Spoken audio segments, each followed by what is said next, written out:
Bonjour à tous. Alors non, ce n'est ni facile ni idyllique d'appliquer le concept de hauteur d'enfant.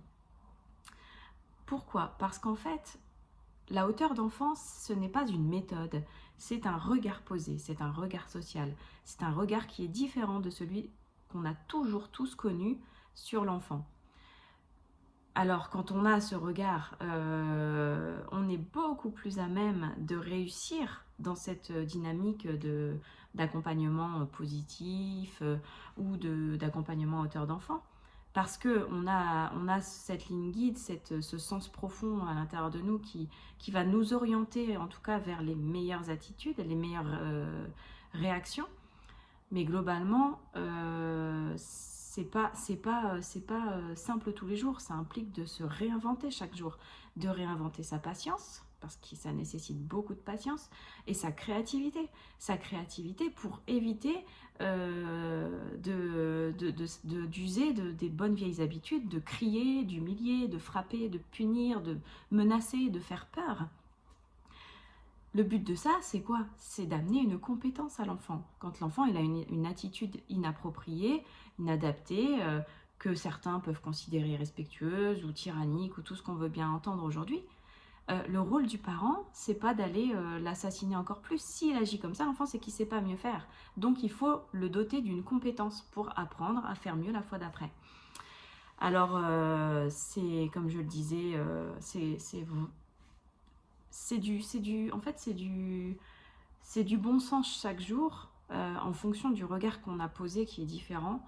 C'est de la créativité, c'est de la patience, mais c'est loin d'être facile. Et c'est loin d'être facile aussi parce que ça nous fait écho, bien souvent inconsciemment, alors entendez-le bien, inconsciemment, à nos émotions réprimées, aux émotions réprimées de notre enfance, aux émotions réprimées peut-être même d'une dispute de la veille avec notre conjoint.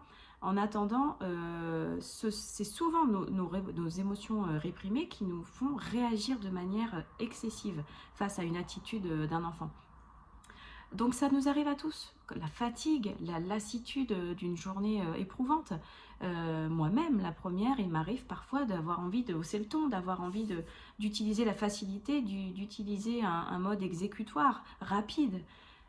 Mais non, quoi, parce que j'ai ce regard qui est posé, qui est différent. Donc à ce moment-là, je vais juste reprendre ma bouffée d'oxygène pour souffler et ensuite pouvoir amener à mon enfant, en tout cas aider mon enfant à grandir. La bouffée d'oxygène, en fait, prenez la métaphore dans l'avion, l'hôtesse, quand elle vous dit si en cas de problème, le masque va tomber, c'est d'abord sur votre nez et ensuite sur votre enfant. Et bien là, c'est pareil à la maison. Parce que l'enfant, de toute façon, il a besoin de vous pour grandir, quelle que soit la méthode utilisée. Hein. Donc, quand on est à saturation, quand c'est dur, quand on est fatigué, quand on est épuisé, on délègue. Si on ne peut pas déléguer, eh bien tant pis, on se retire, on va prendre une bouffée d'oxygène, peu importe de quelle manière. Il y a plein de manières d'aller se calmer. Il y a souffler, il y a regarder la nature, il y a boire un verre d'eau. Alors, ça paraît tout bête, mais ça marche très bien. Boire un verre d'eau parce que ça réhydrate les cellules du cerveau qui se déshydratent quand on est en stress, en gros stress. Enfin, globalement, on prend sa bouffée d'oxygène et ensuite on va aider l'enfant. Voilà, si vous voulez en savoir davantage, rappelez-vous que je fais de l'accompagnement parental au quotidien. J'anime des ateliers, il y en aura bientôt dans certaines librairies, je l'espère rapidement à Caen. En attendant, vous pouvez aussi me faire des propositions d'ateliers. Et en cas de besoin, j'accompagne aussi les enfants en thérapie cognitivo-comportementale. Mais pas que, puisque les parents qui ont justement des besoins de se retrouver, d'aller guérir leur enfant intérieur, peuvent venir travailler avec ces méthodes. Je vous dis à la prochaine, ciao!